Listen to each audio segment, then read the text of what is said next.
ఒక చిన్న పల్లెటూరు, ఒక చిన్న ఇల్లు. ఆ ఇంట్లో ఇద్దరు ప్రాణాలు, అన్నయ్య, చెల్లి. తండ్రులేరు, అమ్మ అనారోగ్యం. కాని ఆ చెల్లికి మాత్రం లోకమంతా ఆమె అన్నయ్యే. పాఠశాలకు వెళ్తుంటే ఆమె బ్యాగ్ అన్నయ్య భుజంపై, ఆమె కలలు అన్నయ్య కళ్లలో. ఒకరోజు స్కూల్లో టీచర్ అడిగింది, నీ హీరో ఎవరు? అందరూ సినిమా హీరోల పేర్లు చెప్పారు. కాని ఆ చెల్లి నిలబడి ఒక మాట చెప్పింది, నా హీరో నా అన్నయ్య.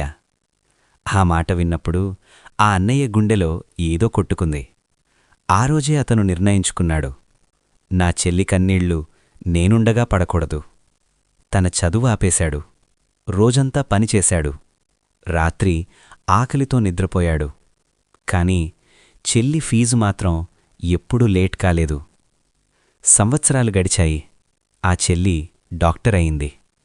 స్టేజ్ మీద నిలబడి స్పీచిస్తూ ఒక్క మాట చెప్పింది, నన్నీ స్థాయికి తీసుకొచ్చింది నా టాలెంట్ కాదు, నా వెనకాల నిలబడ్డా నా అన్నయ్య నీడ. అక్కడ కూర్చున్న ఆ అన్నయ్య కళ్లలో నీళ్లు, కాని అవి బాధ కన్నీళ్లు కావు, గర్వం కన్నీళ్లు. అన్నా చెల్లెళ్ల బంధమంటే రక్తం కాదు, రక్షణ. అది మాటలు కాదు, మౌనంగా నిలబడే బలం. అది గిఫ్ట్స్ కాదు, త్యాగం. ఈ ప్రపంచం ఎవర్నీ వదిలేసినా ఒక అన్నయ్య తన చెల్లిని ఎప్పుడూ వదలడు. ఒక చెల్లి తన అన్నయ్యను ఎప్పుడూ మర్చిపోదు. అన్నయ్య ఉన్న అమ్మాయి ఎప్పుడూ ఒంటరిగా ఉండదు. చెల్లి ఉన్న అబ్బాయి ఎప్పుడూ బలహీనుడు కాదు. ఇదే అసలు బాండింగ్. ఇదే అసలు ప్రేమ.